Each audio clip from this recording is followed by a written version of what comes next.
Do you ever want to buy a product and you tell yourself, wait, why am I trying to convince myself that I need this product when I have 1,000 at home? Or why am I trying to convince myself that I need this product when I literally don't even need this product? It's literally a want. Why am I trying to convince myself that I'm just not going to live without it? And why do I look at this product like it's some high level product that's going to change my life when it's literally just another lipstick or just another hand sanitizer or just another dress? And that is because of the product's marketing. The product's marketing is so good that you just convinced yourself that you need it, and you convinced yourself that because all of the other girlies have it, now that you need it. But you also convinced yourself that if you do not get this thing that costs 3 times as much, you're going to not live in the next 2 seconds. And all of these products usually are some basic thing that you really don't need, but because of the way how people talk about it and the way that the reputation is going because of this product, now you feel like, okay, now I need this thing.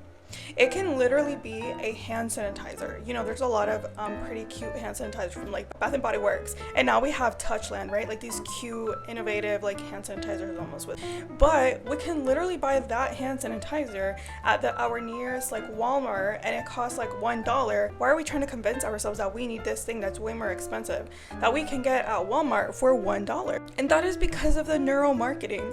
The marketing was so good that we look at this brand in particular as this like high level luxury, the better brand. So now I want to refer to a study, and if you guys are new here, I heavily always talk about neuromarketing on this page because those are the proven, the scientific, the psychology things about why people buy and why people should use marketing and sales in their marketing. So I'm going to refer to this book. It's called Biology. Now we're going to go over a Coke and Pepsi study that happened with 67 people, and we are going to talk about rational and emotional thinking. When we think about rational, it's usually like the logical thing. It's the thing that we think about, like, why do I need to buy this hand sanitizer when it's $15 when I can just go to Walmart and buy the same thing literally for like $2? That's the rational thinking. Now the emotional thinking, try to convince ourselves that we need this thing even though it's so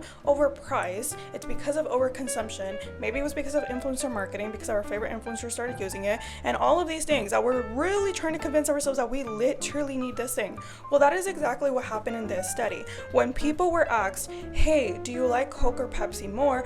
Everybody was saying Coke. Everybody was like, yes, Coke, we love Coke because of its reputation. And where Coke is seen as a peer and Pepsi's just seen as like its little sidekick, the one that didn't do so hot, like the underdog.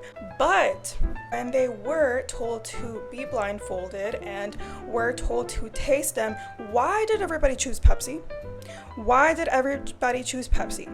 Before we continue, try to think about why that exactly happened. We will get into the answer, but I just want you to start thinking why you thought this happened.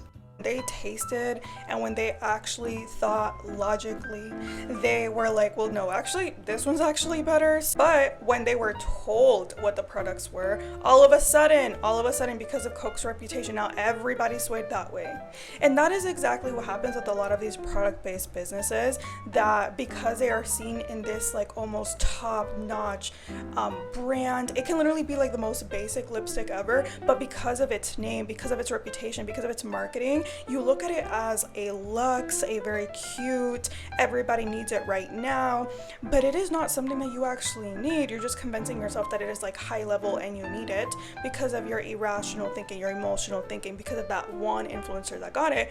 But your logical thinking is still there. It's still there, and it's trying to tell you like, hey girl, you actually don't need this. This is literally $25, like a $25 lipstick. Like, that's insane. But actually, you know something? You can go to Walmart and buy a lipstick that's literally the exact same shade, just it's not branded, but it's gonna cost you $2, but you still tell yourself, but it's just not the one that's branded.